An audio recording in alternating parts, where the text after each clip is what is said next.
DB पर्यो भने यस्तो लेटर आउँछ।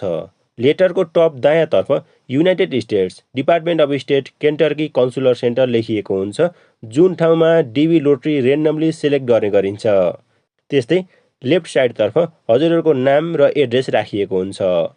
त्यस्तै तल you have been randomly selected for further processing in the diversity immigrant visa programme for the fiscal year भनेर लेखिएको हुन्छ। Selection does not guarantee that you will receive a visa because the number of applicants selected is greater than the number of visas available. Please print out this letter and take it with you to your visa interview भनेर लेखिएको हुन्छ। त्यस्तै अन्तिममा एउटा case number हुन्छ। Case number थोरै हुनेहरूको visa लाग्ने चान्स धेरै हुन्छ भने केस नम्बर धेरै हुनेको भिजा लाग्ने चान्स समेत कम हुन्छ।